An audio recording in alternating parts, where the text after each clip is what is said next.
அண்மை செய்தியை பார்க்கிறோம். தமிழக அரசின் வருவாயை பெருக்கும் வழிமுறைகள் குறித்து குழுவானது அமைக்கப்பட்டிருக்கிறது. கூடுதல் விவரங்களை செய்தியாளர் நந்தினியிடம் தகவல்களை கேட்கலாம். நந்தினி, விவரங்களை பதிவு பண்ணுங்க. வணக்கம். மாநில வருவாயை பெருக்க வழிமுறைகளை ஆராய்ந்து பரிந்துரைகளை அளிக்க மாண்டேக் சிங் தலைமையில் குழு அமைத்து உத்தரவு பிறப்பிக்கப்பட்டிருக்கிறது. 3 மாதங்களில் அறிக்கையை சமர்ப்பிக்கவும் உத்தரவு என்பது பிறப்பிக்கப்பட்டிருக்கிறது.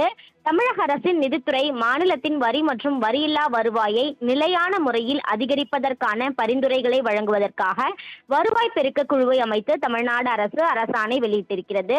தமிழக அரசின் வெள்ளை அறிக்கையில் மாநிலத்தின் சொந்த வரி வருவாய் விகிதம் கடந்த 2 தசாப்தங்களில் இல்லாத அளவிற்கு குறைந்திருப்பதும் பல்வேறு வரி வருவாய்களில் சரிவு ஏற்பட்டிருப்பதும் சுட்டிக்காட்டப்பட்டிருந்தது.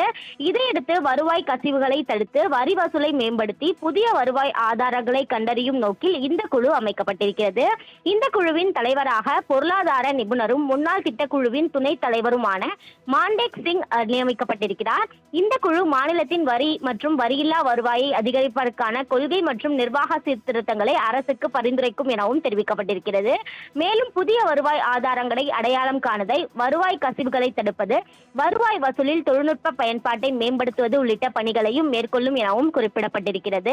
மதுபானங்களின் மீதான வருவாயை அதிகரிப்பதற்காக மதுபான ஒழுங்குமுறை மற்றும் வரி விதிப்பு கொள்கைகளில் மாற்றங்களை பரிந்துரைப்பதற்கும் இந்த குழுக்கு அதிகாரம் வழங்கப்பட்டிருக்கிறது. 3 மாத காலத்திற்கு செயல்பட்டு தனது பரிந்துரைகள் மற்றும் அறிக்கையை தமிழக அரசிடம் சமர்ப்பிக்க வேண்டும் எனவும் இந்த அரசாணையில் தெரிவிக்கப்பட்டுள்ளது. விவரங்களுக்கு நன்றி நந்தினி.